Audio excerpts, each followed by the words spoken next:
Welcome to In the Room, where we explore the elusive world of casting for film, TV, and commercials. Join us as we interview directors, writers, producers, and actors, taking a deep dive into their experiences with casting and how the ultimate decisions are made in bringing a story to the screen. Get an inside look at casting and find out what really goes on in the room.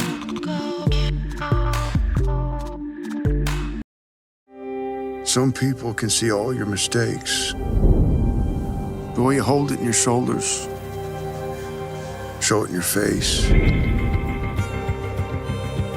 Louis, I'm John. Your mother was a good woman. Listen, your grandparents, they asked me if I'd give you a lift. They don't love the idea of you riding on this bus for 3 days.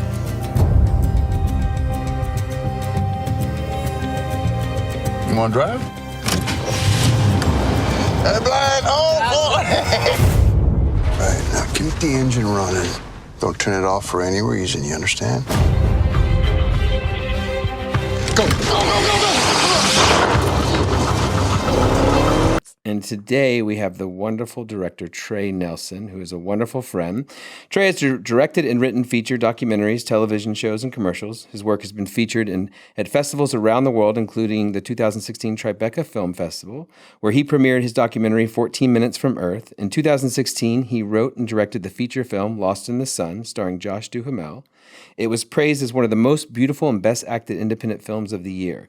His most recent feature documentary, The Fifth Man, won directing awards at the 2021 Stony Brook Film Festival, Rhode Island International Film Festival, and Best Story at the Boston Film Festival.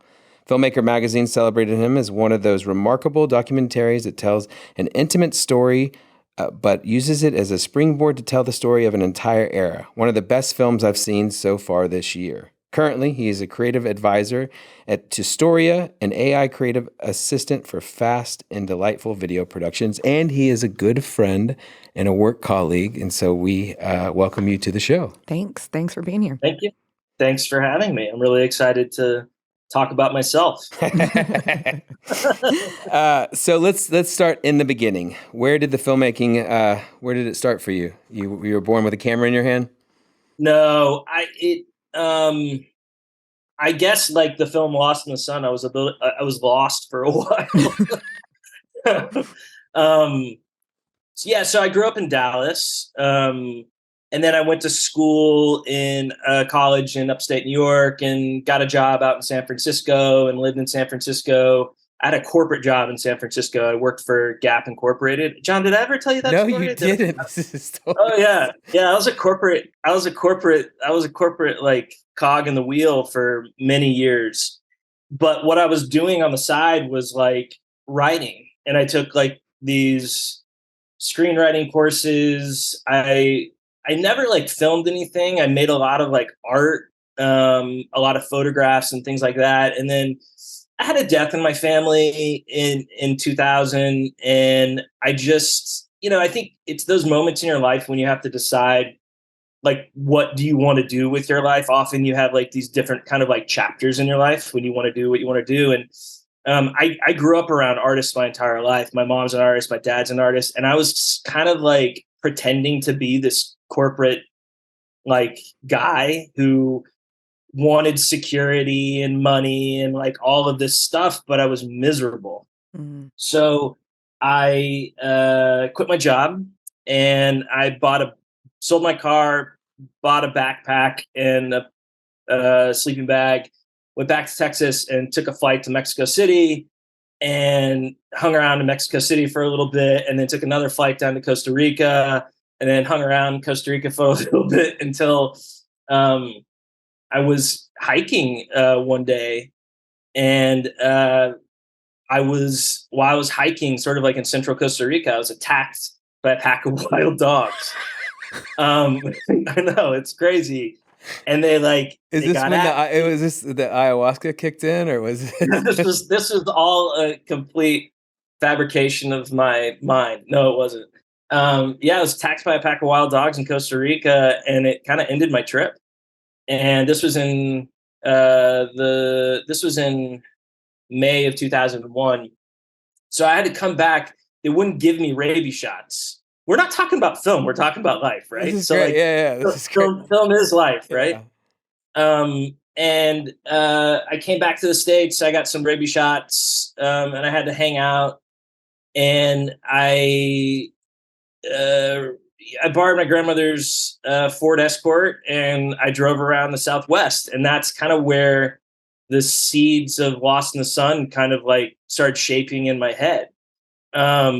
Little did I know I wouldn't be making it for like another 12 years, but like that story kind of like was seeded then and there. Okay, hold on. Let's unpack this a little bit. So, what was it that drove you to do the corporate thing and try to find security? Was that something that you like went through as your childhood? Did that kind of stem that sort of, or was it just the ideology of like where you grew up in Dallas, or?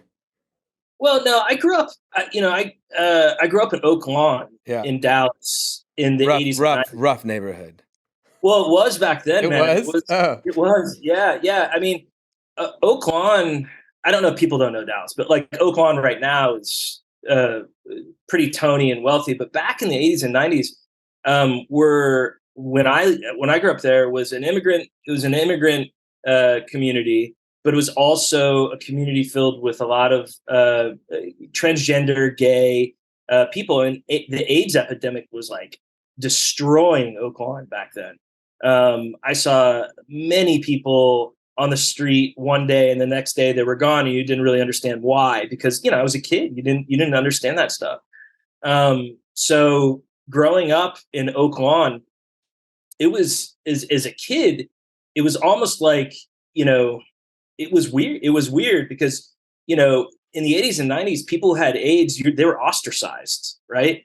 The gay community to this day is still ostracized. Well, yeah, and it's something that you were like, if I touch it, or everyone was so phobic about it. They were afraid. Well, disease. Yeah. It's the idea of being diseased, right? And I didn't tell anybody it was from Oak Lawn. I was very shameful of it. I didn't want people to know that I was from there. But as I matured, and like that was like when I was 13 or 14. But as I matured, it became like a source of pride, and it continues to be a source of pride for me. Being from that community, and like it was a community of artists, I did not know that. That's cool. I always thought it was just like this plush, rich, like a River Oaks or something in Houston, or just some sort of like really. No, man, it was really interesting, and it's actually been a backdrop for a lot of my work in terms of like my writing of this. In particular, like right now, the writing that I've done more writing now of feature scripts in the past 3 years than I have in my entire career, mostly because I've had time because of the pandemic. And one, I've really wanted to commit to, and I started trusting my voice a lot more. I started trusting what I can bring and what unique qualities I can bring to storytelling. Because like where I come from and what my story is unique, and my sense of needing to belong and wanting to belong goes back to not feeling like I belonged when I was growing up in a gay neighborhood in the 80s and 90s, being ravaged by AIDS. Yeah. So, I mean, like I'm a big part of my journey as an artist has to do with self-acceptance, but also trying to create a story of and stories of acceptance for people. I think it's where we can connect. I think art, like I think art can heal. You could create art with your hands by painting. You create art with your mind by writing. But I do think art can heal, and I think we need a lot of that right now. Yeah. Okay, I'm going to backtrack to one more moment. One, do you speak Spanish? Like, por supuesto, amigo. I don't know what you said. See, so when you're walking and the pack of dogs attack you, were you like, give me a sign? What should I do with my life? Where should I go? Yeah. So okay, so like I went to a private school. Like I was, carpooled to a private school from Oak Lawn to northern Dallas, and a great school that was very liberal and very inclusive, called Green Hill. And then I went to I went to a really really white college and university where I felt like really out of place in the like New England whiteness of it all. Because I came from a community and a school that was like very diverse and very like growing up in Oak Lawn, like it was like weird. But I got indoctrinated in this sort of like, mind fuck that you have to go get like a real job, right? After going to this college. I'm not going to name the college because whatever. But you could do your research and find out which college it was. I made a lot of really good friends. It's okay to say Harvard. It wasn't Harvard. Yale, whatever. Yale, Harvard, Columbia, whatever it was. No, it wasn't any of those. I know, I'm kidding. But it was the thing about it that it just sort of like I conformed so much, coming from like a non-conformist mentality, right? And John, I know you're not a conformist. Trust me. That's no. why you and I are friends, is because we just like really are in our sensibilities a little bit more punk than maybe we admit to be. But I just sort of like got brainwashed, and I jumped to like a really secure job that paid me not a lot of money, but enough money to make me feel safe. Right.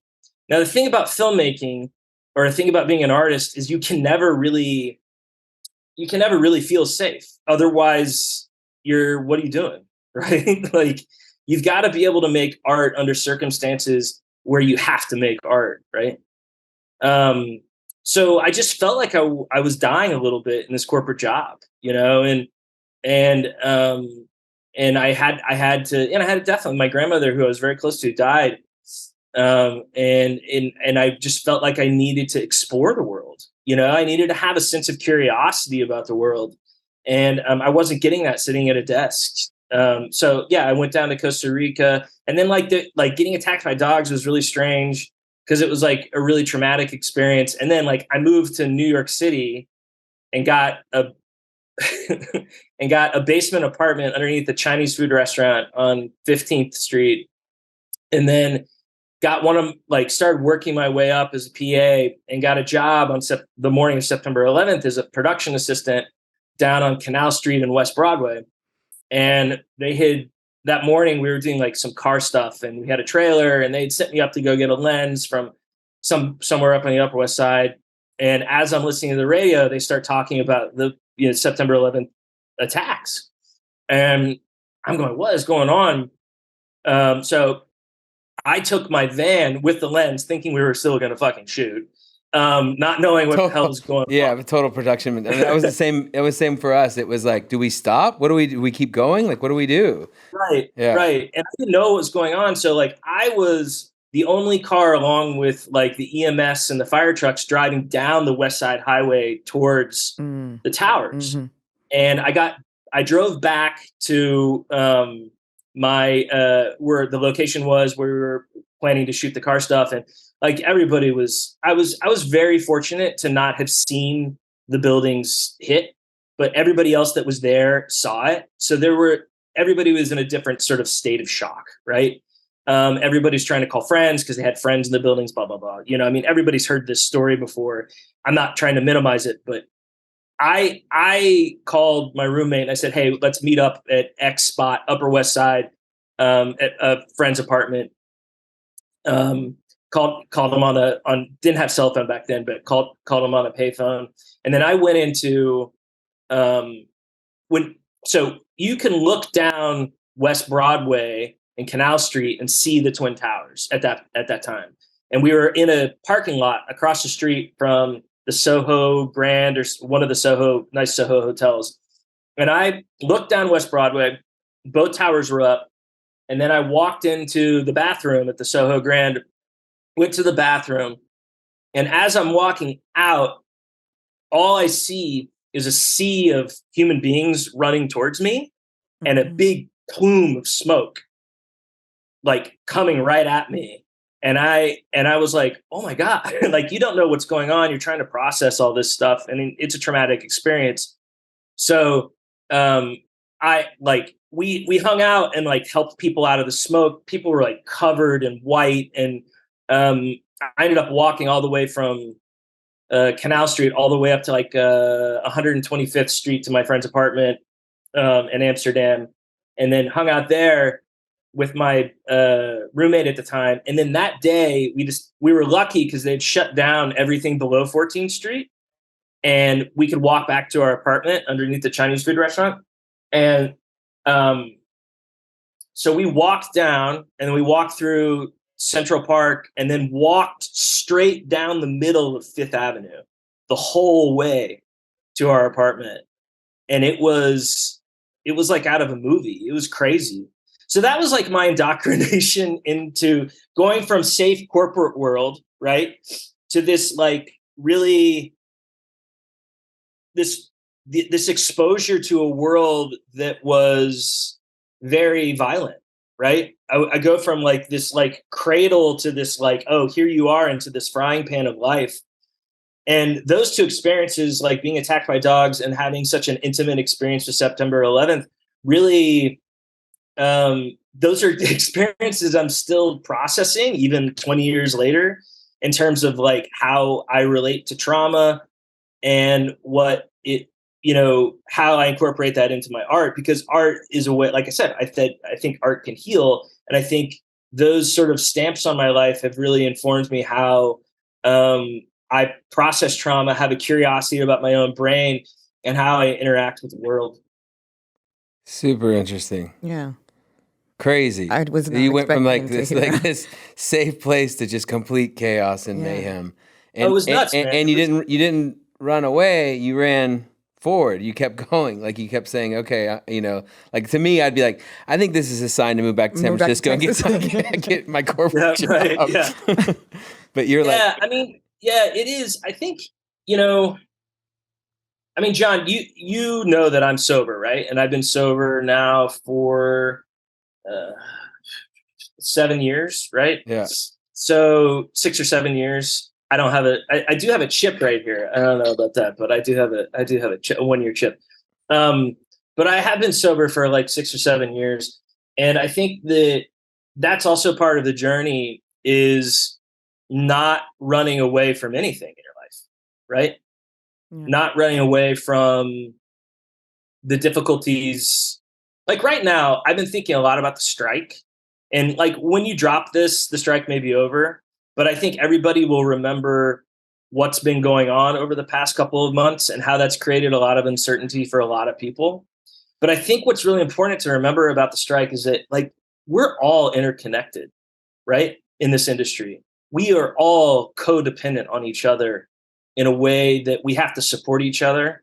But also part of this business, and the thing you have to learn to accept, is the uncertainty of it all. And it's a microcosm of life. We can pretend that we want our lives to be consistent and we're going to have constant growth and life is going to be one long summer. Well, guess what? Winter is coming. And it comes every year and it changes. And I think part of that is, we think of like Steven Spielberg as like this artist and this director who has had constant growth in his life as to be the director that he is. And he's super gifted. But like, does anybody ever talk about like his movie 1945? No, because it was a massive bomb, right? He's had ups and downs. Does anybody talk about Ready Player One? My God, no, because it was horrible, right? And but we hold him in this regard because he deserves to be held in this regard. But you have to remember, even the greatest directors, artists that we have ups and downs. That's part of life. And it's in the downs, in those like sort of troughs, which we're all sharing right now in the industry, is where you can either sit around and go, oh, when is it going to end? When is it going to end? Or you can go like, well, like, I'm going to go outside and go for a fucking hike. I'm going to walk my dog. I'm going to create a podcast so that like I can at least keep my mind busy and maybe learn something about somebody else. It's about having a curiosity of life, not when times are going rough, but it's having curiosity. It's not about having a curiosity of life when times are easy, right? That's fucking easy. It's about having curiosity in life even when things are not going your way and it's disagreeable. So that could be a good segue to the creation of Lost in the Sun, because I know it took some time, and you were able to fight a lot of uphill battles to get it out. So Yeah, let's talk about the creation and how that came about, and that process. That process. Sure. So, I can't watch the movie. Really? Yeah, I can't. I have a really hard time. You know how like Tom Cruise can't watch his movies? I'm not saying that I'm Tom Cruise, but like I can't watch. There's a lot of guys, right? A lot of guys that can't watch themselves. But have you at least watched it once? Like after you post? Well, yeah. It, right? I mean, I did. I watched it. I have. Yeah, I have watched it once, but like it was such a strange. It was such a beautiful experience, but also such like a strange experience. I'm going to tell another traumatic story. But I'll get there, and it'll be like a great. Listen, I watched it the other night and fell in love with it again. It's such a beautiful, it's just shot so well, and so much beauty, and so many great people involved. So, it's easy for me to watch. Yeah. Good. I'm glad you liked it. Yeah, I think it's. So I started writing that script in, I believe it was like 2008, 2008. Mm-hmm. And it took me a really long time because that was like when my first daughter was born in 2009 and my son was born in 2011. And I had to like snack on the script. Like I had to take like little bites out of it. And I also was working at the same time. Like that time in my life, I had been making feature-length documentaries for like the History Channel, and then just trying to like feed my family, right? By like, did a lot of food shows. I've directed like 400 episodes of food television. And so my career I really have, the one thing I'm really proud of is I really have forged my own path. There's this great saying. It's like, if the path ahead of you is clear, you're likely on somebody else's. Well, let me tell you a story. I've had no fucking path in front of me on my career whatsoever. I have like a machete in one hand and like an axe in the other. And I'm like cutting down trees and macheting shit left and right, just because it's just hasn't gone that way. Right. But I've had a lot of people who have really helped me along. I hate the saying self-made person or self-made woman or self-made man or self-made they or then. We all are given gifts in our lives, and I've been given a lot of gifts in my life, including the bad stuff, in order to tell my stories. So I really the idea really came from that drive that I took after I got attacked by the pack of wild dogs, and I drove through New Mexico and up into Arizona and went to the Grand Canyon and then back through, and then like went to like a bunch of drive-in movie theaters along the way and like hung out and just really enjoyed it. And as a child, I spent a lot of time driving back and forth between New Mexico and Dallas during my summers. So that was the inception of it. Now, when you're writing something, often, and writers can attest to this, you're writing something that often is coming through the subconscious, right? You have like a structure that's on the surface, and I wanted to tell a coming-of-age road story. I've always wanted to tell a coming-of-age road story. But the subtext of the whole story, I didn't know until I finished the film. And the subtext of the story is really about a son who never really knew who his father was. And that is my story. I didn't really, like my dad and mom are together, but like I didn't really know who my dad was. I didn't really know like who he was. And I'm not going to get into his story on this. I'll let him tell his story. But that was really important. That was really important, sort of like making this movie was really important for me. I was able to sort of like transcend all of my childhood questions about my own family, right? And that's why, like, I keep saying, like, art is a great way of healing. You know, you can often, when, I don't know if I believe this, but there's this like Buddhist saying about art, and I'm a practicing Buddhist, so I might incorporate some Buddhism in this conversation. And you could roll your eyes at it, but I do think it helps. Art can be measured not by how it transforms the viewer, but how much it transforms the artist. And I think that for me, my interpretation of that is this movie completely changed my life. Completely changed my life. I had set a goal of making a film. When I got to New York in 2001, I said, I'm going to give this 10 years. And if I'm not on the right path and I don't feel like I'm becoming the person that I want to be, that was really important, or like becoming the artist that I thought I could be. And that's a weird thing to say, but like I wanted to feel like I was on this right path of self-discovery. And that's a really big, important part of the story in telling stories. But it took me, we started shooting that in 2014. So it took me 13 years to make the film. So I stuck it out for another 3 and then made the film. And getting the film made, we got really lucky. And I think everybody probably wants to hear about this and not about like my personal journey, but like we attached Paul Schnee as the casting director, who I don't know if you know who Paul is. John, do you know who Paul is? Yeah. And Carrie Barden. And then they got us in touch with Josh Duhamel's manager. And like all this stuff is so fucking boring. But it's like, not. This is great. So step back though. Like you knew 10 years in, okay, you felt like you're on the right path. You have a script written and you started sending it out. I mean, you have never made a film before. Like, I mean, what did you know to do, or how did you even get to the point where, you had someone believe in you enough to say that, like, I mean, first-time filmmaker is one of the hardest things to get financed. Yeah, I mean, but like, keep in mind, this is back in 2011.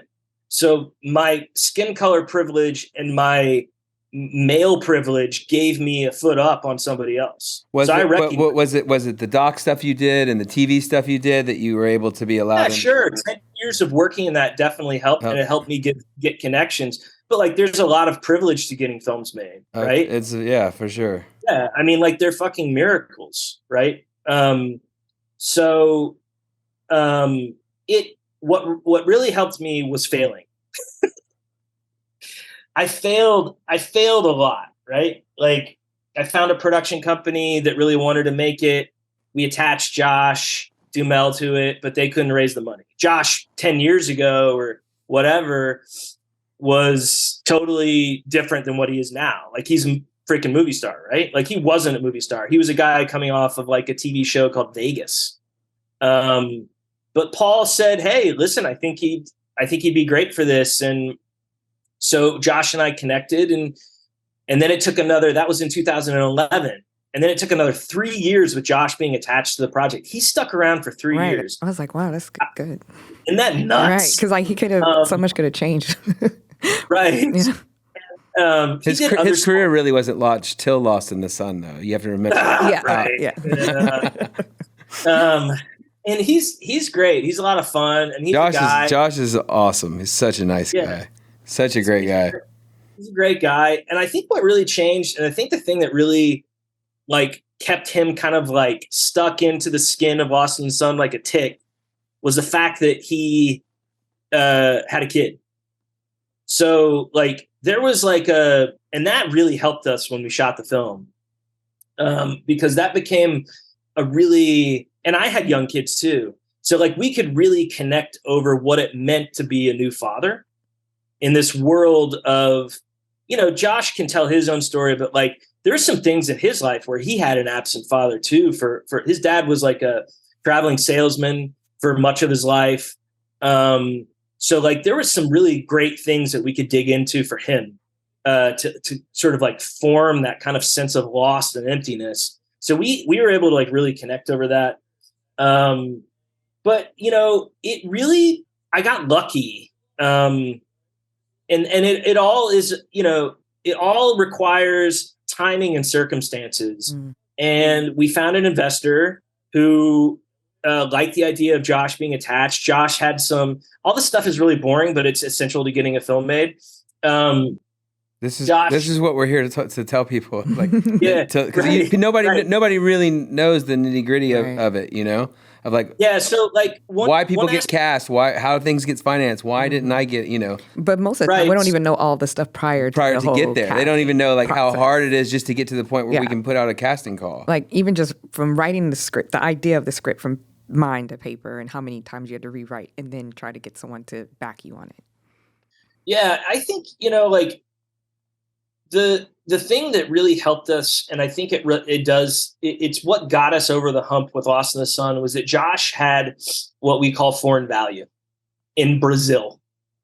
Oh, and Japan. I mean, we were at the table with the producer, and Josh asked me, he goes, why me? And he's like, because you're worth this in here, you're worth this here.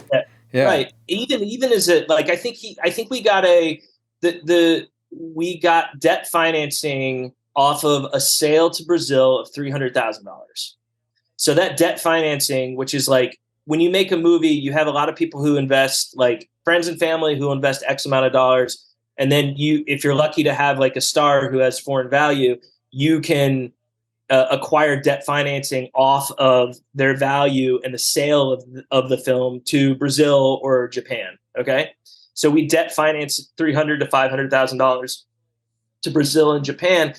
And that helped us get the movie over the hump.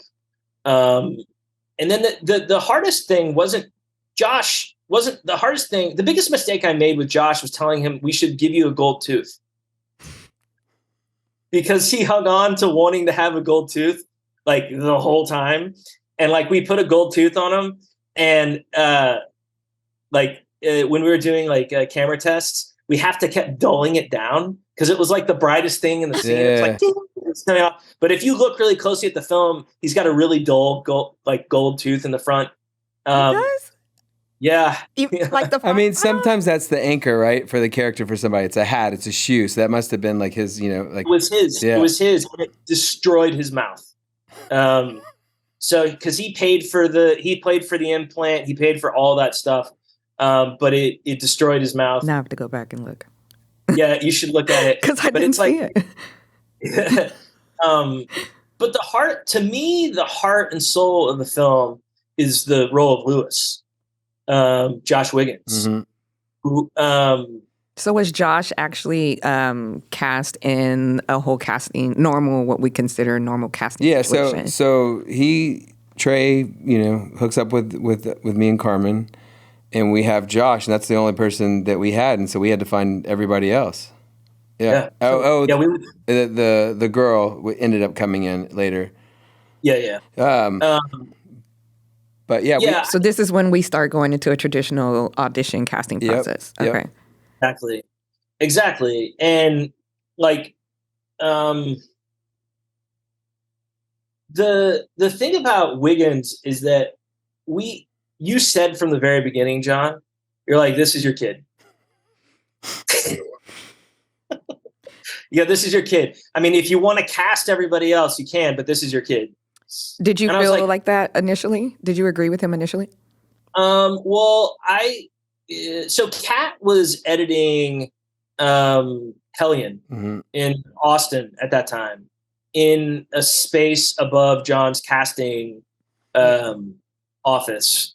And you got us into her edit suite, right? Mm-hmm. Before, I think she knew she was getting into Sundance, but she was finishing it up, right? Mm-hmm. And I saw some of it, and this was in November of 2013.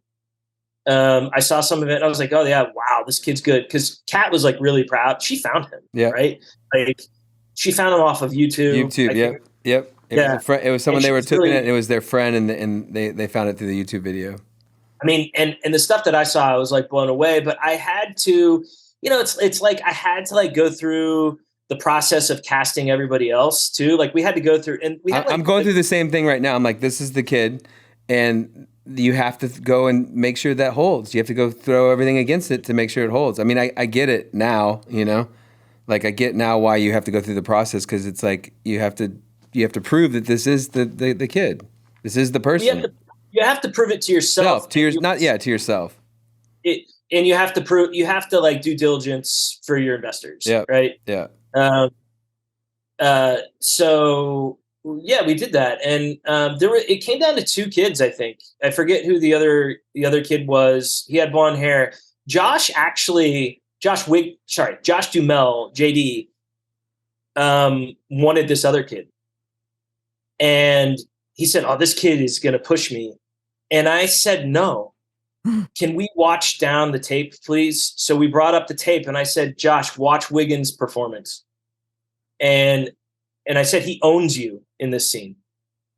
And he watched it, and he was like, "Yeah, he's, yep, you're right." And I made the decision, and that's what a director should do, right? I've got to own the shit sandwich if I'm going to make it. I'm going to own the submarine sandwich or the meatball sandwich if it's going to taste good. So, that's part of the job of. I mean, the other thing is JD was in the room with us working with the kids, which was amazing. So we had him in Austin, and so we had our top kids, and he worked with them. Okay, so he read with all of them. He read with all of them, yeah. And then you gave him, an opportunity to express his opinion, which that doesn't always get a chance to happen. And so you guys had. We said you're entitled to your opinion, but your opinion's wrong. Clearly. So you guys, okay, you already had Josh. You're casting, I was going to say little Josh, whatever. Yeah, little Josh. Little Josh. That's what we called him on set. Josh Jr. Little Josh. And so were those the only 2? Well, no, because you had the other roles. Were they also in a? We were doing everything simultaneously. Okay. Yeah, we were casting everything. I mean, everything besides Josh was cast. Yeah, and then Emma, is it Emma Furman? Yeah. Emma, who was from Dallas, came in to play the role of the other little girl. Yep. I And kept saying she looks so familiar. Yeah. Yeah. Yeah, I always thought like Emma, I think Emma's still growing as an actor, but she had a small role in Avengers Endgame. I think she played Ant-Man's daughter for a hot second in that movie. But like, I've always thought Emma was, of all the actors that I worked, I mean, Wiggins is spectacular, but I thought Emma always was going to grow into something. She had a maturity and an understanding of that pain and of that character so well, and she did it so subtly, and she did it with masterfully. Yeah, it was really impressive. Yeah, and Wiggins, Josh Wiggins is such a effortless actor.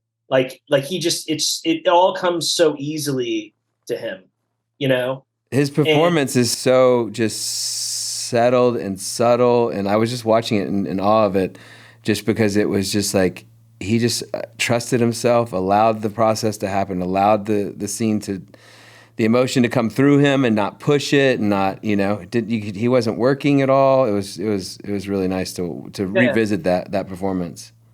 Yeah, and I think that I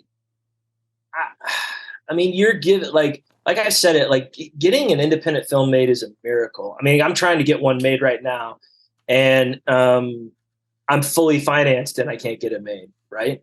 Talk about that real quick. That's like crazy, right? It's like you're not a first time director. You have proven yourself with, I mean, the Fifth Man is amazing. Like you've anything which is, like you said, you've forged your own career, and you've shown that you can masterfully do so many different things.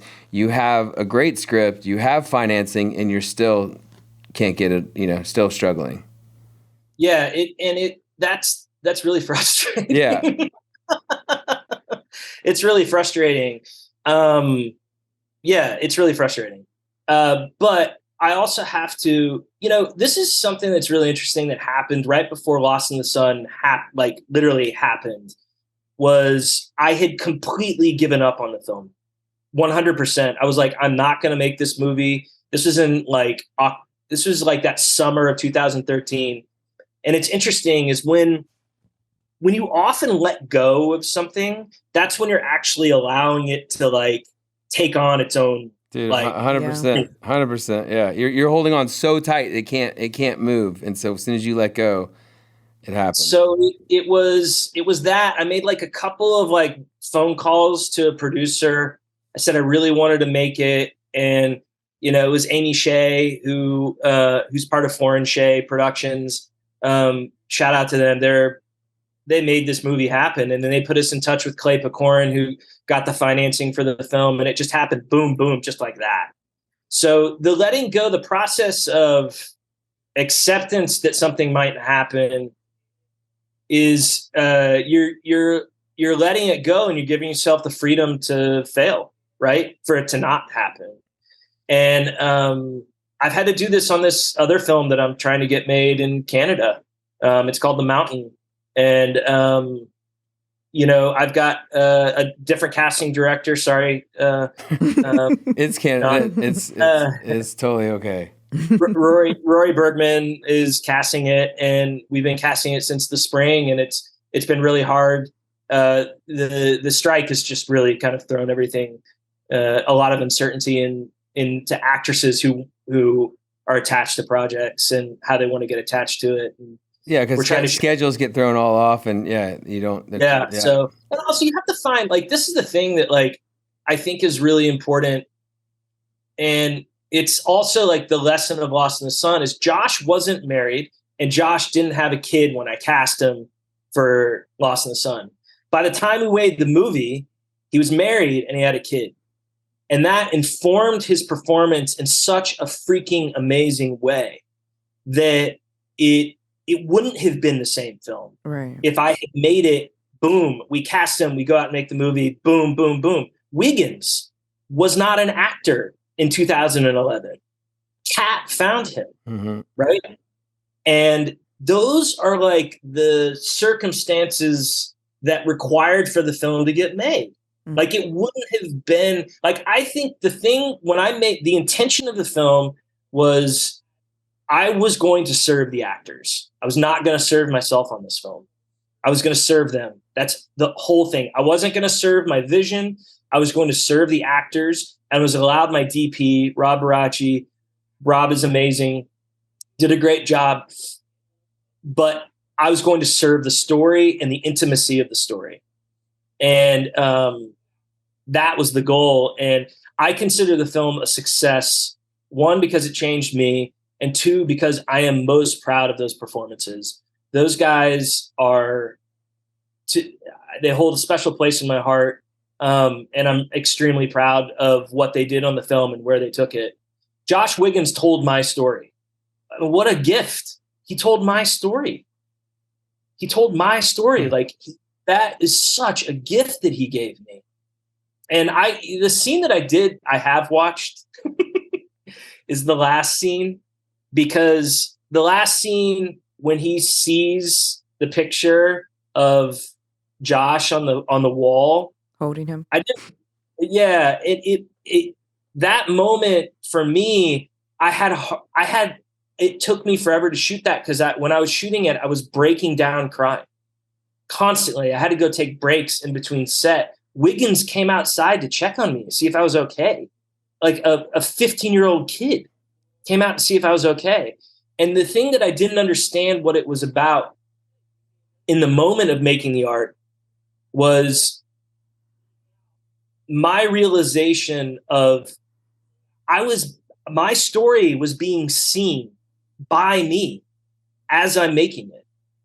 That's a freaking amazing gift, to be seen and to see.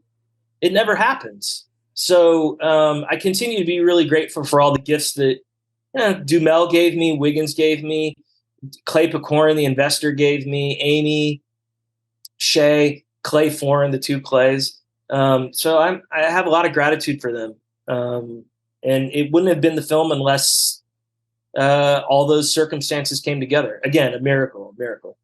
So I think there's some Buddhisms in there, trust and so let's talk about your casting ideology and your casting process. Oh God. Okay, so we just finished. You and I just finished casting a commercial, right?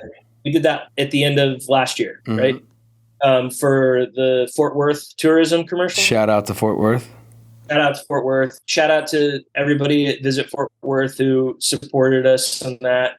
All the people of Fort Worth. I actually wrote a script about Fort Worth after shooting that commercial. I'm going to pitch it right now. It's about, it's called Rubicon, Texas, and it's about a gang of thieves who plot to rob a bank during Friday Night Lights. And it's the best thing I've ever written. It's so good. Sounds fun. Yeah, it sounds like a lot of fun. Yeah, it is. It is a lot of fun. And with the tax credits in Texas, I don't live in Texas anymore. I live in Massachusetts. With the tax credits in Texas, hopefully we could get it made next year. All right. So we'll see what happens. But the casting process because that one's at top of mind for me, is we had to cast it cast like 5 or 6 people, right? More than that. I mean, a little bit more. Way more than that. Was it more? Yeah, it was a big cast, man. From the guys in the stores to right. There was a lot of people. Yeah, but I guess the girl, the mom, the people. Yeah, the girl, the mom. Yeah, there's a ton. There's a ton of people. But I want to go back to the kid, right? There's a kid in that commercial too. Yeah. And right. Yeah. So I wrote that commercial as well. That was like one of those weird commercials where like they didn't have a script, but they wanted to tell a story of Fort Worth. So they like brought me down to Fort Worth and we kind of like wrote the commercial. And the great people at Smarty Pants Productions, who's a production company in New York, found like this old archival footage of Jimmy Stewart voiceovering a documentary about the city of Fort Worth. So we pulled all of that voiceover and laid it into the commercial. So we cast Jimmy Stewart, John. Yes. Back from the dead. Yes. But the casting process for that was, like the mandate is these days is diversity, whatever that means, right? Like to me, diversity can mean so many things, but you have to like sort of like sift through what it means to the client, what diversity means. To me, that story was about a kid seeing a city for the first time, right? Like when you were a child, like I remember when I was a kid, when I lived in Oakland, my parents made me like drive around all over. Then they drove me out through the country, but when like I went into downtown Dallas, I made my parents drive me around downtown Dallas because they were building all these like huge buildings in the 80s and stuff. So I wanted to incorporate my own personal experience of like driving downtown. So we incorporated that into the story. Now, the key to the casting process was, to me, everything hinged on that kid and his sense of awe of seeing something for the first time. And this is a theme in a lot of my films, is like, I consider the Fort Worth commercial more of a film than even a commercial, really, is the themes are seeing and being seen are really important to my storytelling, because I think going back to when I was growing up in the 1980s in Dallas, in Oakland during the AIDS epidemic, I didn't want to be seen. Like I didn't want people to know that I lived in a gay neighborhood during the AIDS epidemic. I didn't want to be seen. So part of my storytelling is there's so many people in stories that want to hide from their truth, and so many people want to hide from so many things about themselves, that I want to tell stories of people showing the bravery of seeing and being seen. So part of that story for the Fort Worth thing was, how can I find a kid that could really articulate that sense of seeing and being seen? And that kid was spectacular. I forget what his name was, but he just nailed the sense of awe that you need to get from that particular spot. But I don't know how that informs my casting philosophy, so I haven't really answered the fucking question. So when we're in the room and you're watching tape and you're in the room, like, what are you looking for? Right. Do you have an idea of each character already? Like in yeah, your head? you wrote Lost in the Sun, and are you forming sort of a sense of, because a personal connection to that, and are you looking for that? Are you open to just seeing what people bring, or what is that for you, like that emotional journey? Yeah. So So, okay, it's totally different when you're casting a star, right? When you're casting a star, you're just hoping to get lucky, right? You're hoping they like connect to the material in a way that they want to have a conversation with you about it. And then when you have that conversation with them, you hope that there's like there's a exchange of ideas that feel like there's curiosity and growth within the possibility that when you're on set, like I think direction is, when I think about casting, I think about how am I going to interact with this person on set? Because I really enjoy talking a lot about what the role means emotionally prior to shooting. And then when I get on set, my notes are very, unless things are totally going off the rails and I need the individual to sort of like take a break and we need to rethink this, which very rarely happens because everybody comes very prepared and usually have really good conversations. The notes that I give tend to be very small, like if you're on a boat, you just want to shift it a little bit to the left or a little bit starboard or, port or whatever. You're not trying to like really make right-hand turns or anything like that. So you want to have someone, an actor, an actress who has intellectual curiosity about conversation so that they can take an idea and run with it. I don't want to control actors. That's the last thing I want to do. I want to give actors the space to explore something that they need to explore. Because if I'm trying to control them, like, what's the point? It's not a puppet show.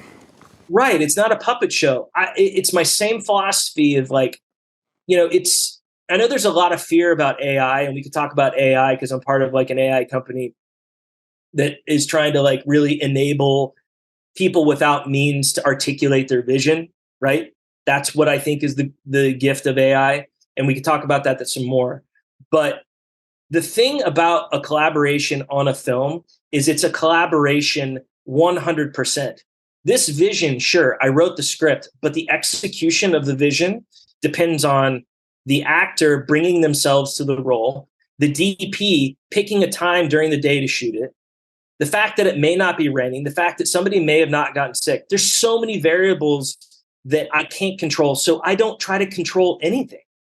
I just set up the terrarium for the people to explore their little, like, when you were a kid, you had a terrarium. I had these like little crabs. So like I would put the crabs, like I had a little sandbar with like some water and I'd put some plants up and I put the crabs in and they drink and I'd feed them. That's the same thing. You're setting up a terrarium for them to explore the world of this particular script. So the important thing about casting is, do you have an individual who's intellectually curious about the emotional moments in the story? And if they're on the wrong path, can you, during the casting process, give them a note to see, can they get on the right path? Not because I've given them the note, but because I've given them direction on where to go so that they could explore that path on their own. And so in the room, is that easy for you to see? Like, is that what you're every casting decision I've made on gut. Right. All of them. Yeah. I was gonna say, even if because earlier you mentioned like working with a star. So like for this one, that's I mean, yeah. Like, what's crazy is that you're bound to who will talk to you. Okay, because I was gonna say, an independent film. I always like big offices, right? Right. And they're like, what great casting. I'm like, well, they could choose anybody. Okay. Like of course they can get Brad Pitt because it's Martin Scorsese. You know what I mean? So my question, I guess, would be, because now you have funding involved. So when funding's involved, I know that can sometimes interfere with maybe what your idea of who you may want to cast can, right? So now you have this money, and are you the one? I think you may have said that they suggested Josh, but did you have an idea, or do you, as the writer-director, have an idea of like, I would love this star, but now here comes this funding that says, no, we need to go for so-and-so. And you're like, oh, I wasn't thinking that person. But you have to like figure out like, okay, I got to go with the flow because I can't get my film funded if I don't? Or like, are you allowed to like put input? Like, do you guys have an opportunity to go back and forth? it really, listen, I really believe that making a film, the first step in making the film after you've written the script is deciding who you want to make it with. Okay. If you have producers, and I'm not talking about actors, if you have producers who are really beholden to foreign sales, and they live in a place of fear, where if we don't get XYZ actor, the film is going to be unsuccessful, run away from those people. And the reason I say that is because nothing having experience and have had partners that have said, these are the boundaries in which you have to create your art. You have to have XYZ actor. Now, listen, if I ever am blessed with the opportunity to make a really big film and Warner Brothers says you have to cast these 5 people as your lead because they have particular foreign value, and one of the top of that list is Leonardo DiCaprio, you say, thank you very much. Yeah. Right.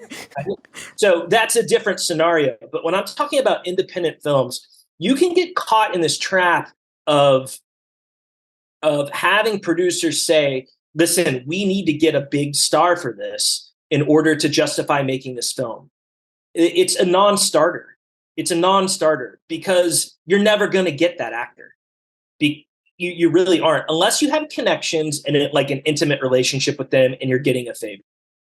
I mean, John, do you agree? It seems like you're cringing at this. No, not at all. I mean, that's 99% of what happens, right? Is we're always waiting to get the name that brings the value so that triggers the money so we can go make it. You know what I mean? Like that's just what we're finding through this podcast is that if you're not beholden to this, if you're able to make your film for friends and family money or low money, like these great films come out of that, and it's not beholden to names and stars. And so what I'm learning is like, and they're the most fun films to make, right? We get to all go off with nobody telling us what to do and make these films. But if you're going to spend more than $1 million, I mean, I don't like your creative freedom. Yeah, your creative freedom. You sacrifice a lot.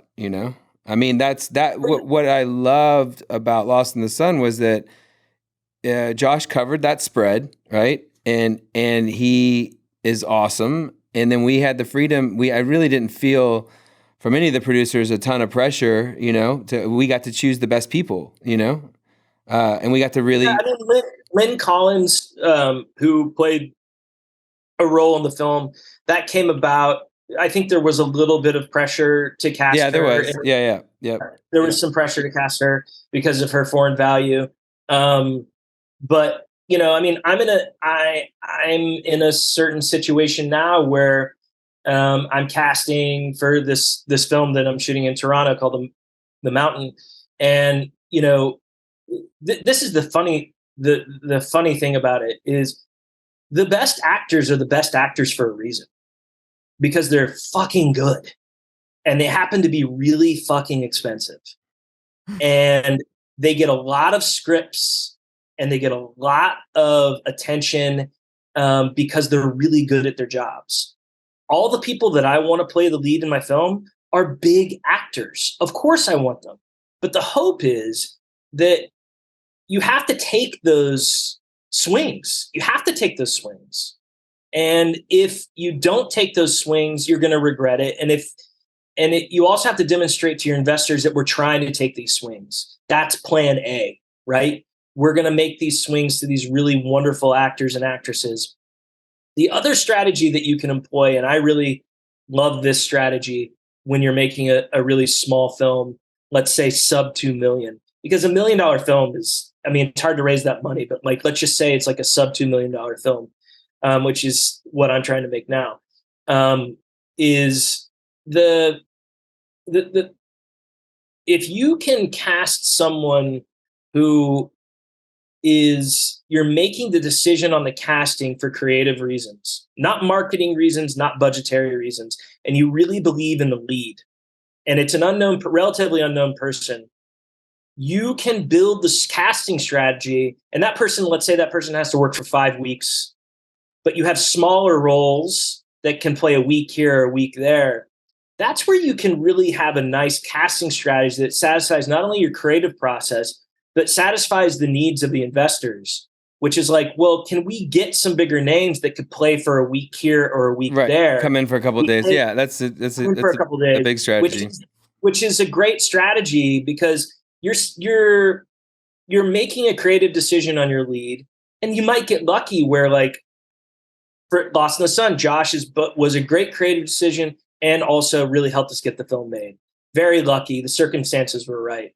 But that's not always going to be the situation. So you have to be able to adapt and say, okay, well, let's find a complete unknown for the lead. This person's going to pop and have a huge career. And then let's surround this person with known quantities where people can go, oh, that's a famous person. That's a famous person. We're going to put them on the poster, right? Because that's how the game works, right? Like, you can play the game and pretend that, like, I'm going to make a film with unknowns, but the game is based off of this. All of us can hold a person's face in their brain and say, we all know who Harrison Ford looks like, right? Everybody knows who Harrison Ford looks like. That's what fame is. We know what they look like in our head. Isn't that crazy? And then people go, oh yeah, that's a famous person, because everybody knows who that person is. That person makes everybody feel comfortable about going making the movie. It's fucking absurd, right? There's a trust too with Harrison because he's delivered and he's told great stories and he's been a part of great stories, and so you build a relationship with that image in your head. And my point is more of the abstract. Right. What is fame? Right. So, like, Harrison Ford is an amazing. I don't know if you guys saw the new Indiana Jones film. I loved it. I think it was awesome. But I'm a big Indiana Jones film fan. And Phoebe, is her name Phoebe? I forget what her last name is. The lady who was in Fleabag, who wrote Fleabag, she was amazing. Oh, okay. But the point is like, you can play these games, but it is a game that we're playing, right? For sure.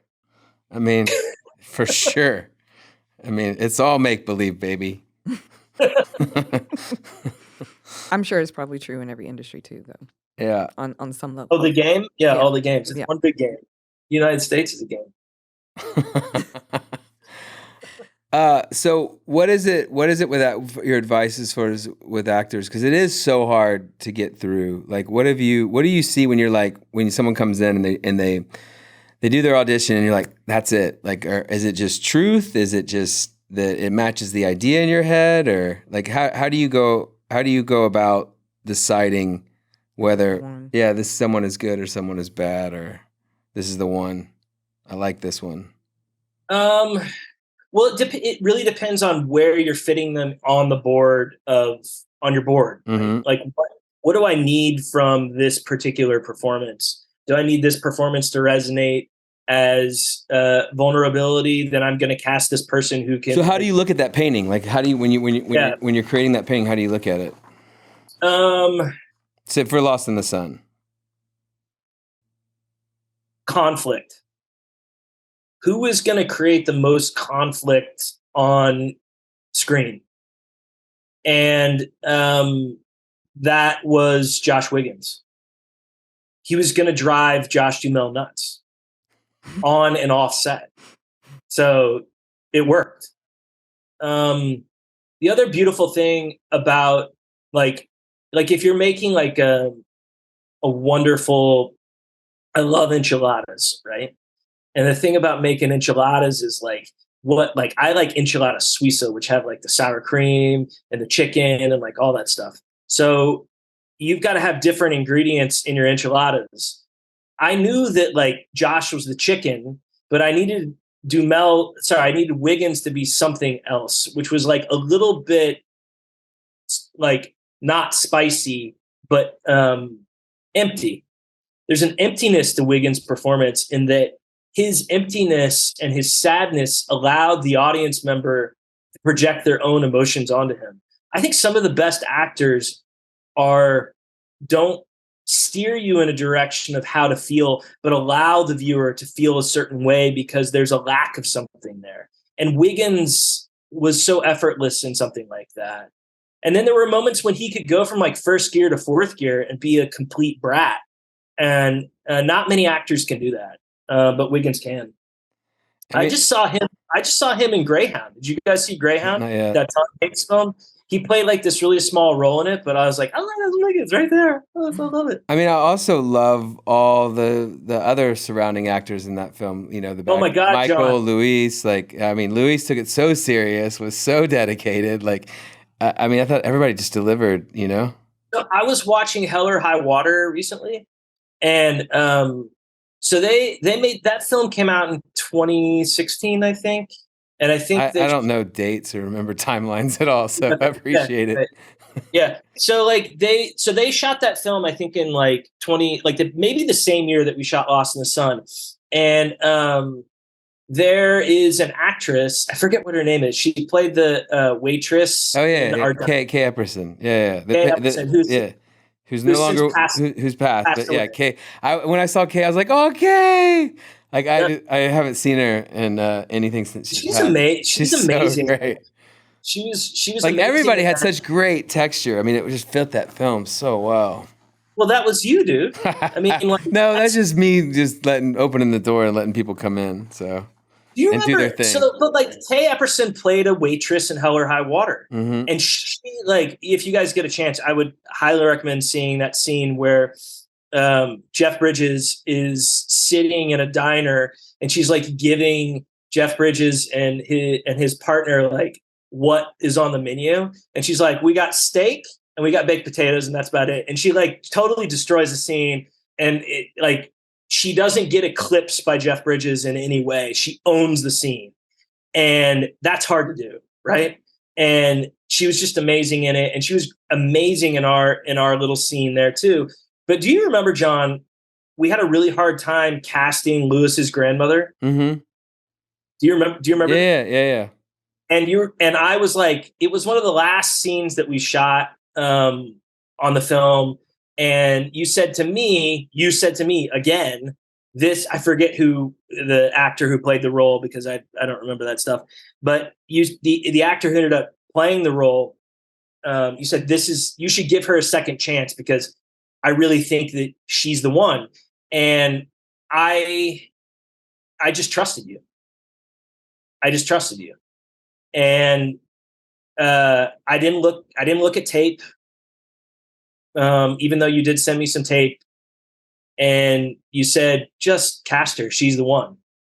And I trusted you.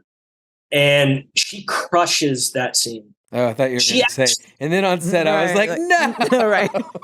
No, she was amazing. She's amazing. Great. No, she's great. Yeah. So I guess like it goes back. You know to, who like, else is that I forgot about? That was amazing. Was when he's about to steal the truck. The guy that comes out of the dude. That voice, is amazing. Hey kid, lost. You lost. Yeah, that I forget some of those characters. And the church scene. We had a hard time getting the preacher and finding someone that just had that fabric where you just didn't like. There was a bunch of stuff that we talked about that was subtext that you know was backstory, and he just so brought that like. Yeah. Something's a little off about this guy. Right. I mean, I love that scene because you can see, you know, Wiggins was like, nope, we're going to go to church. Yeah. And, you know, you make him like have to sit through like, oh my gosh, I'm about to burn, you know, because now he has to deal with his demons, right? Sitting there in that pew. And it just made me think about my childhood, like going to church. Anytime they see a new face, they make you stand up, introduce yourself, and you're like, oh my gosh. Was his name John in the film? Yeah, John. And then the whole time I'm like, oh great, now everyone's gonna remember John and this kid in the church. But yeah, it's like that whole scene, like even leading up towards the end, right? For the character, it's like you could see things going in his mind, and then the preacher coming at the end. And then, like you said, it shows where Wiggins has that moment of being a brat when he tried to get, you know, the hitchhiker. And he's like, no, like the pastor's right. You're a wolf in sheep's clothing, you know, sheep's clothing. I was just like, I had a feeling before I got to the end that was his dad. You know what I mean? Because we don't really reveal it. Yeah. And I think like a lot of people didn't like the film because they knew that he was his dad very early on. Yeah, I mean, you and can tell, but still. But it to me, that's not the point. Like, Yeah. you're not holding a secret for a big plot twist at the end. The conflict of the story and is knowing that he's Right, the dad, and right. that he's, Yeah. and the choices that he's Knowing that- making. With Yeah. this, with his kid, it's Yeah. like you're putting your son in this predicament. And The police officer was another big one. Like, it's so funny because you were so I don't know, like, I'm not, difficult's not the word, but you just were painstaking over every character and who to cast. Like, you were so thorough and so invested in each one and had a great idea of like how you wanted it and who you wanted it. And it was, it was to the point where it was like, dude, this is the guy. Like, I had to tell you because you were just like, and I don't know if it was because it's the first film and it was, you were, worried about making that final choice. Like, I find a lot of directors won't make a choice until they're forced to, they're like, want to see more. Let me see more, which is horrible for me. But you guys are like, let me, until I have to make this decision. Yeah, I think you're confusing me with somebody else. I'm never like that. You were totally like that. You're like I was like, this guy's amazing. You're like, I don't know. Maybe there's somebody else that we could. Well, I can imagine the pressure of your very first film, right? Like, you know, trying to make sure you.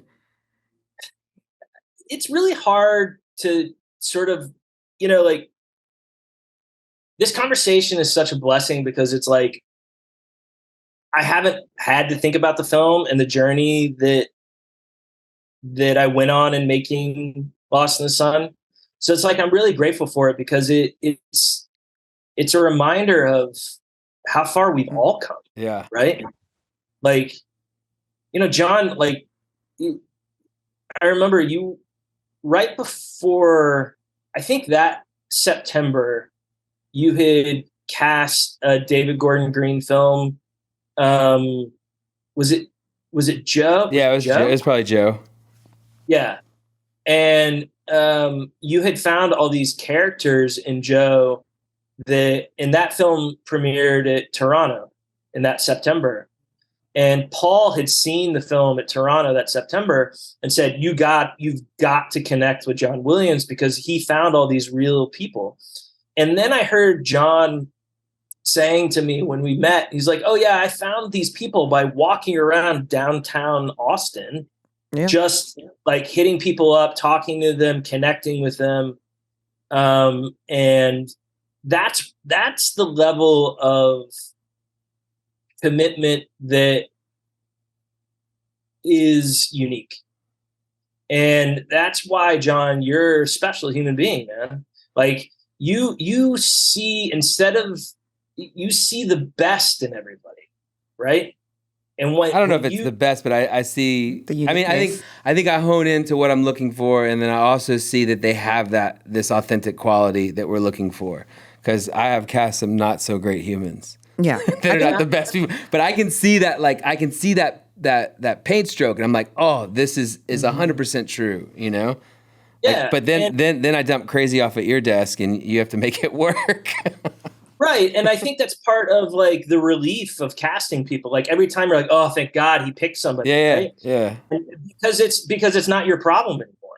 So I think that, right. Well, yeah. So, and it's also like you find all these people that you love. Right. And you guys, for whatever reason, want to keep looking. And I'm like, man, I don't know where I'm going to find more of this quality of great, of people that are right for it or that I feel are right for it. There is, I think everything that we're talking about is trust, right? Totally. And I think the hardest thing to do as a first-time filmmaker, like, I think what's the hardest thing to do in a first-time filmmaker is that your fuel is fear as a first-time filmmaker. So it's really hard, and that's no place to make art. Like, it is no place to make art. It's from a place of fear. And I made that film my fuel was fear. And I got lucky enough that a lot of people weren't as fearful as I was as we were making the film, okay? In the 8 years, how many years, we made it 2014, so 9 years in making that film, my process is completely changed. like it, I have learned to trust myself. I've learned to trust my collaborators much more. My fuel isn't fear. My fuel is trust. It's a trust in the actors. It's trust in all my collaborators. Because one, that's a hell of a lot more fun to work on a set when the person that you're working with is like trusting you and you could feel free to create whatever you want. Well, to create and fail, right? To try something and fail, and it's okay, right? It's like that's how you find the gold. Yeah, we tried it, didn't work. Yeah. Let's go back to plan A or whatever. And I think that's the hardest part about like directors is they don't want to fail, especially like a first time feature, because they feel like it's the last chance they're going to get. Well, it may be the last chance you get, but it's the first chance you're getting to make a film. So go and do it, right? And fail. Listen, like everybody fails. Yeah. Everybody fails. I'm failing miserably on this podcast today. So it's like so it's the whole point is I have learned more from failures than I have from my successes. A classic line that you learn from that from life. But the reason that you learn from your failures is because you're like, oh, not because of shame or any of these other crazy feelings that you might get from it. I think you learn from your failures is because you have a curiosity on why it didn't work. And like, oh, I want to try it a different way this next time. I felt like you allowed for that a lot in the casting room, especially. Like I feel like a lot of moments that we discovered in the room ended up in the film, like whether in the subtle stuff, just a look of the eye or just a sort of something that you directed in the room to get people to bring it down or to like, you know, zero in on what you were looking for. And I feel like that those moments I saw when I watched it again, I was like, oh, I had like a memory of like, oh, I remember being in the room that we were in at that time and you directing that moment and then it ended up on screen and working and being effective. Yeah. I think that, I'm just grateful for the opportunity to have made the film. You know, you mentioned the scene at the church and that's the midpoint of the film. And to me, like when I was writing that, I had very little idea of what like structure, like when you need to hit your structure on a film. I was like totally clueless in that stuff. I really relied on my gut and having watched like a billion hours of 80s movies and 90s movies as a child. And that midpoint I always thought was the weakest point of the film, but I look back on it now and I actually think it's a really strong point because it's the conflict between the sense of freedom that John wants in his life of being sort of like a traveler free and this sense of conformity, right? Which is the church. So like, it was like a really interesting pivot at the middle of the film. And I could look back and go, oh, that was actually a really interesting point. And that we needed an actor in that moment who played the role of the pastor to have a little bit of clinginess, greediness, wanting that that we needed to have a resistance to and conflict to. So yeah, and I think that scene's effective too because for me it's like it's the point where he and John can't internally take it anymore and he just has to get out of there. Right. And he's just like he can't lay in that quiet, in that discomfort with that struggle, and he blows up and he's like we got to go, let's go. Yeah, I think it's hard to it's hard to sit with. Sometimes it's hard to sit with yourself. Yeah. Right. Oh, yeah. Then he's conflicted between what's right and wrong. He's like, I got to run. I got to run. And that's the key to his character. He's always got to run, you know? So like, I think that story, so that moment of running away, it was my version of when I was drinking. Like if anything, not only that, you physically were running. You're running to Mexico. You're running to Costa Rica. You're running. You're running. Totally. Yeah. So what happened? Like, so I finished making that movie in February of 2014 in Austin, and then we edited it until June or July, and then I started working on that documentary, 14 Minutes from Earth, that summer. That ended up going to Tribeca, and that summer I was shooting. So the documentary, like the story is about a guy who like builds a spacesuit for himself and floats himself up to like 75,000 feet and then free falls. That's great. Yeah, I watched it. So when I was making it, I got run over by a truck and What's Okay. Maybe you should stop traveling. Okay. You get attacked by wild dogs. Then, my God. Well, it's crazy. I mean, life throws you curveballs. Right. But like I was operating a camera and I basically got crushed and run over by a truck while I was operating a camera. And I fractured like a bunch of ribs. I fractured my hip and I was probably like 6 inches away from being paralyzed. And it was such a like it, and it happened August 20th of 2014. So I'm coming up on the 9th anniversary of it. And the thing about it that it changed when you have like a near death experience, it changes the way in which you interact with the world. Mm-hmm. And what it changed for me was a lot of artists, let's say directors, writers, directors in particular, want to make art in service of themselves. They're making art for themselves. What that near-death experience changed for me was that I wanted to start making art for other people, not just for me. And I have realized that Lost in the Sun was really a gift for me. It was a gift for me because like it was a miracle that it got made. But that came out to end of 2015, 2016. So in the next 7 years, I've been unable to make a movie. I haven't really tried to make another feature film because I hadn't had anything that I wanted to write about.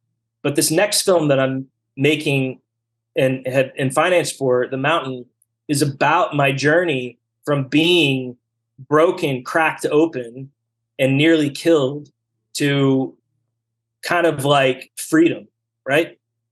And I think that what's really important for people who make films is that along the way, you're going to be making a lot of art for yourself. But eventually, that art can't always be in service of yourself. It has to be in service of something else. And my hope is the art that I'm making now, The Fifth Man is an example. I made that film during the pandemic, that documentary during the pandemic, and it helped people kind of like come back home. It was like sort of a returning for those people that I made the film with. It was a gift to them.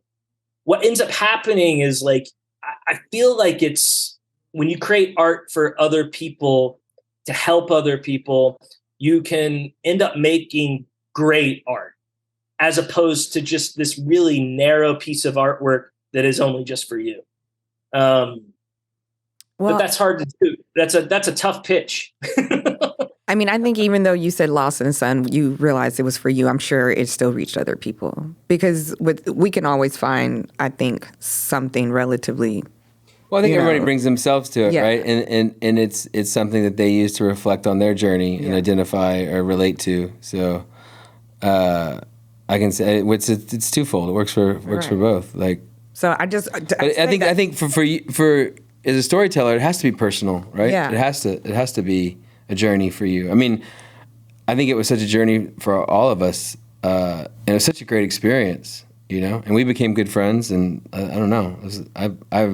I look back on it as a wonderful, wonderful, and that's when for me, it's that journey of making stuff with other people. That's the most is being with really cool people and making cool stuff. It's not so much when it comes out and what it does. It's like, am I gonna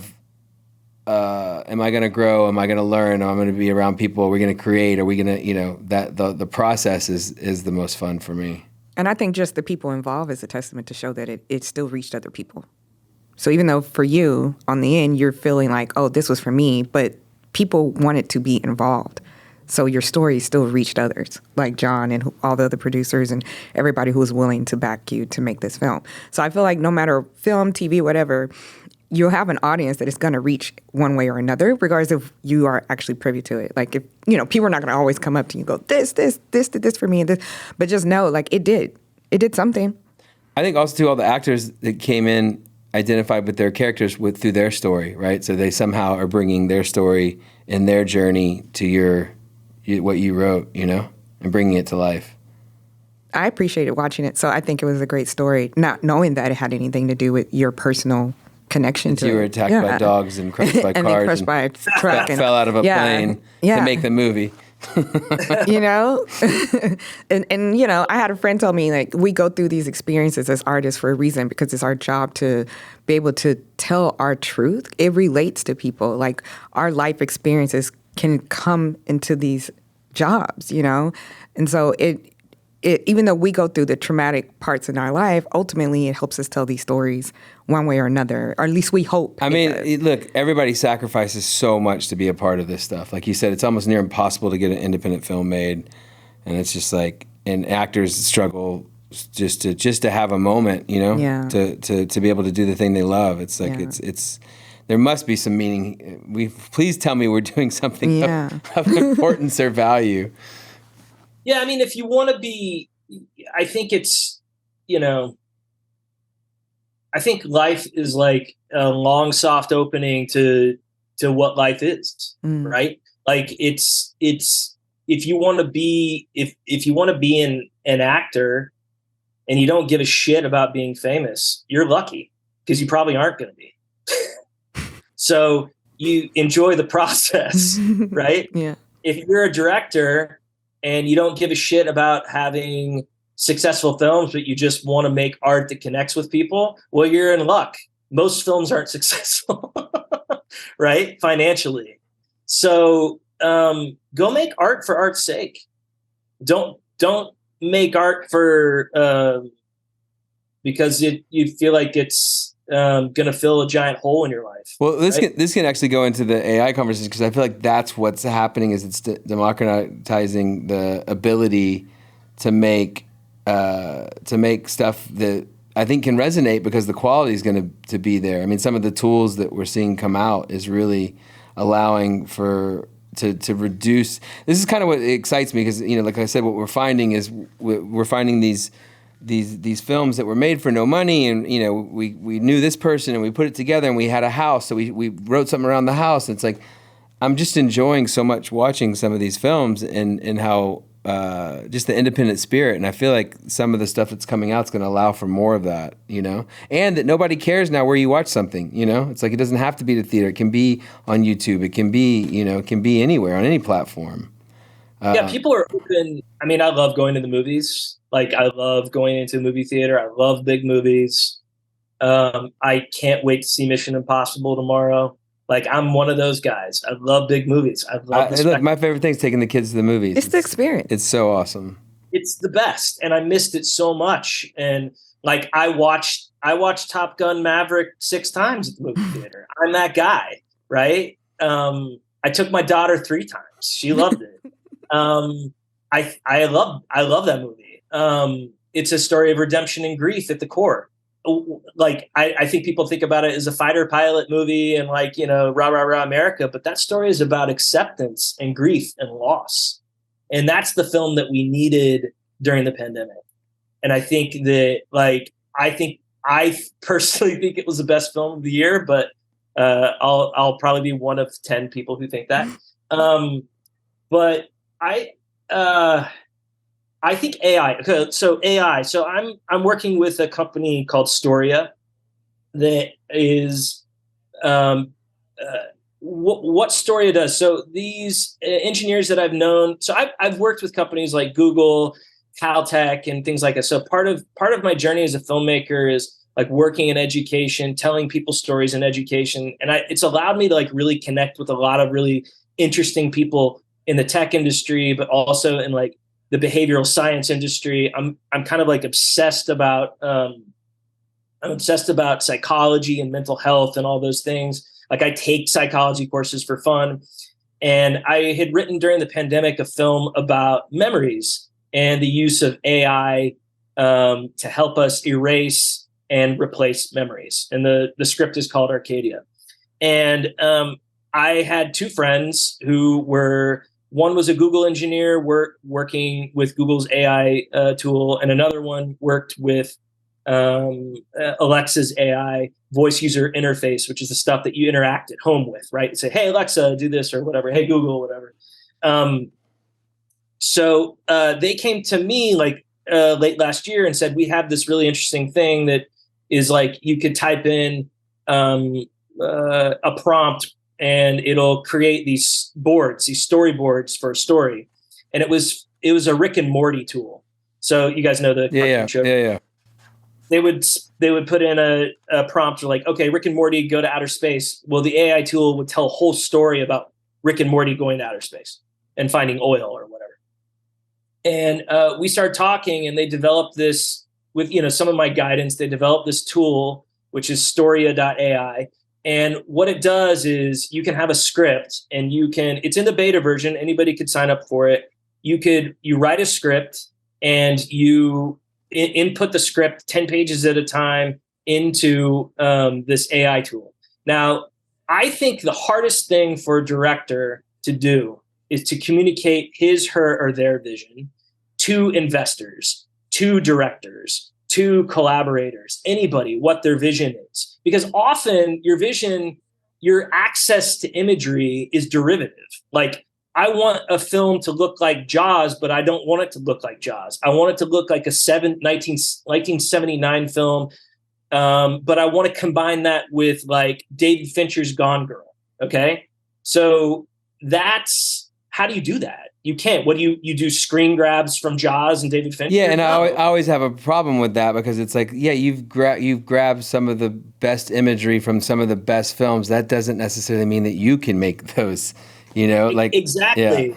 Yeah. And I think the problem is that there's a limitation to what storyboard artists can do too. Because when you tell a storyboard artist you want something to look like it, or you hire a scene artist or a VFX artist to create a scene, it's still going through their human mind. And well, I mean, like Ridley Scott, I mean, he storyboards almost to a T every single frame, and so that he already has the film put together, Right. I mean, that doesn't sound like very much fun, but it's his thing. That's his thing, right? Yeah. But like it's what this tool does is like it will interpret your script, and then based off of the inputs that you put into it, like Jaws plus whatever, it will interpret it and then give you a version of what your script could look like with it looks like Jaws plus Gone Girl or whatever Fincher film that you Dude, crazy. So what is really cool about it is that then it will give you sort of like a scene of what it can look like. Okay. Then you could go into it and start adjusting it in little details. So each scene or each sort of like patina or frame that you want to create, it's not a real storyboard shot by shot. You can do it that way. It's a little laborious and it's very early in its stages. But what it really gives you is if you tweak it and get it really fine tuned, to a point where it's like, okay, this is my vision. It's unlike anything that's really out there, but it's also familiar. It's not derivative of me pulling screen grabs from films that, Spielberg has shot or David Fincher shot, but this is what I want it to look like. You have a lighthouse now for everybody to collaborate with. Exactly. Yeah. And that's the beauty of the AI. It's not a threat. It's the kid down the block from me who says, I have a vision for a film. How do I get it made? They could put their script into this thing and say, here, this is what I want it to look like. Yeah. This is as close as I could get it to look like. Do you believe in my vision? That to me is real power for people who don't have power. Well, no, and then you have a kid that is really good and understands photography and cameras, and he's able to say, I think I can create that, and yeah, exactly, yeah. And then you have a group of friends that are able to make something and put it out on the internet, and people are like, whoa, this is unlike anything I've ever seen. This is amazing. Exactly, and I think the misunderstanding about AI is that to me, AI is like, it's like fire, right? when we were humans and we first saw fire, we were fucking freaked out by it. It scared us. It burnt us. We didn't know how to control it. And it could run wild everywhere, right? It could burn down a whole forest. And I think that's how we feel about AI right now. And I totally see the concerns of it for writers and actors, even directors, and even in post-production. There are going to be efficiencies that AI is going to afford us. But the most inefficient thing about filmmaking is filmmaking. It's super inefficient. It takes too much time. It takes too much money. It takes too many people to do something that should be really simple. And I think AI is going to will it take away people's jobs? I think yes. I think it will take away people's jobs. I think it's especially when it comes to post-production. I think AI is going to eliminate assistant editor jobs. That's a problem, I think, because it's going to end up collating. But just like the internet, it's going to create new things that are going to be needed to get done, and you're going to adjust your tools. Yeah, totally. Yeah, and it'll create new jobs. Yeah, right. Yeah. So, I mean, the internet created a whole e-commerce. I mean, it just created a whole new world, where people can make cash from anywhere in the world. I mean, I think that it's crazy. we can't even fathom the opportunities that it's going to create. I mean, from an actor's point of view, though, like I saw, what was it, last year? They did a whole scene and it was completely AI, and we couldn't tell was it a real person or not. Yeah, but I think this is my the most optimistic is that I hope that all these tools will happen, all these efficiencies will happen, but it might shed a light of what it can't do, which is the humanity, and that humanity takes a step up, and people start valuing it more because it's the one we start cherishing it because it is the one thing that is not being automated, and that you start seeing it's what I do. It's like I look for the humanity, and I mean I tell people all the time, like, what do you do? I'm like, we buy humanity. We try to find. Mm-hmm. We're paying you for your humanity to bring. We're not paying you to play a character. I'm paying you to go through this moment, and see the human spirit, Right. And I think that's one of the fears, of losing that. AI doesn't know the truth. Yeah. Right. It doesn't. Yeah. Right. You each of you know what your personal truth is, right? So I know what my personal truth is. AI doesn't know what its personal truth is. It has no self, right? So what you said, John, I totally agree with you.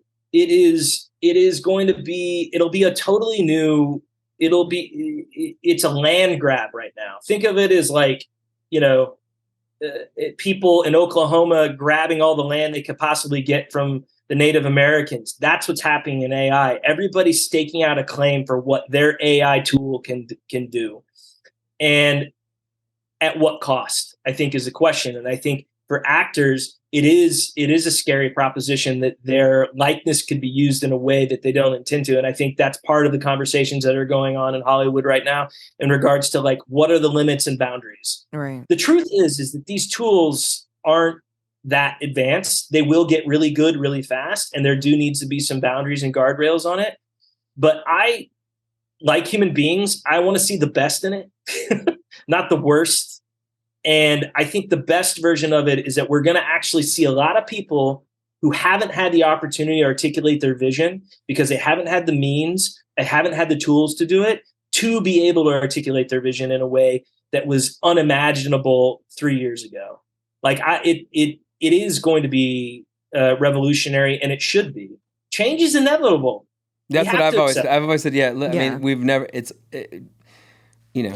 I've had a pager. I've had a cell phone. I'm gonna have wearable tech. I'm gonna have a brain chip. I'm gonna be a hologram. I'm gonna be a deep fake. It's just how we go. It's just how we roll. I mean, Darwinism was in effect. Now it's a technological revolution. So I also think the creativity for our space, for us, having these new tools is exciting to see how we can play around with it, what we can create, what we can make. And not having to go raise $3 million to whether it's just a 10-minute short or a 5-minute thing that then inspires a larger, bigger story, but I was able to accomplish it to a way that it could really affect people, like I'm able to do the editing and the CGI and all that stuff from these tools for no money and then put something out into the world where they're like, whether it's a minute long and it really resonates, I don't know. I'm excited, and I hope that we take this time as humans to be like, hey, we are special. There is something unique about us. Let's like going to a live show or going to a live play, like that those experiences we're gonna I hope hold more value. Yeah, I agree. All right. Look, I'm open. Yeah. I just have, look, I'm just being honest. Like, it's scary. You don't know, right? Yeah, It's the same. It's the fear of the unknown, but you try not to be fearful. Like, again, I'm open to learning more. I'm never not trying to learn. But, it's just when you hear so many different sides or whatever, and again, like you said, it's still very new. So we just don't know. But yeah, I mean, hopefully what you say is true. It holds true. I mean, I feel like eventually it will, right? Because everything new comes out and it's always some sort of fear to it. And then we finally get a grasp of it and like, okay, now everybody wants in. Like the internet. Yeah. It used to be like this huge, gigantic thing. And then it was such a big deal when they finally got it scaled down where it can be inside homes, and then having a computer, because I didn't have a computer in my house growing up. It was such a big deal. Well, maybe we got one like my last year in high school, but we still had dial-up. So kind of like you. Yeah. Eventually it'll have good, it'll have bad. Yeah. It'll be a mix. Yeah. As everything is in life. Life's full of likes and dislikes, right? Like it's what makes us uncomfortable, we resist, and what makes us feel comfortable, we want to hold on to. And neither of those things usually make us particularly happy. Well, on that note, yeah, awesome job, dude. That was fun. Yeah, that was great. I learned so much. I did too. What did you learn? Well, I learned about the history of Oak Lawn. Yeah. And your journey. I didn't know so much about your journey, and how much of Lost in the Sun, and how much you were going through at that time, and how much that was a reflection of your story, and the themes that correlate to your life. Like, I learned, and what just what an awesome human you are. Thanks, man. Yeah. I'm just grateful for the opportunity to share my story. I think everybody just wants to tell their story, right? Yeah. And one way or another, we all find ways to do it. From the guy who like mows lawn for a living, maybe he's obsessed with like geometric shapes and he just wants to like create like these beautiful geometric shapes in the lawn. Everybody wants to tell their story, right? It's like you said earlier, we're all connected. We're all interconnected. We all connected. We could see that right now in Hollywood. We're all connected.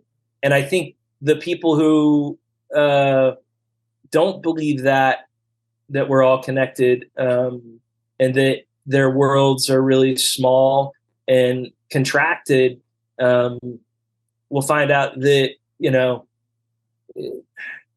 that's no way to live, right? Yeah. Cool. Thank you, dude. Thanks so much for joining us in the room. Is that how we ended? I don't know how we ended. No, we just ended it. This is the way we're going to end it? That's what I'm ending it today. That's how I'm doing it. Awesome. Sing it. Yep. Thanks, guys. Cool, man.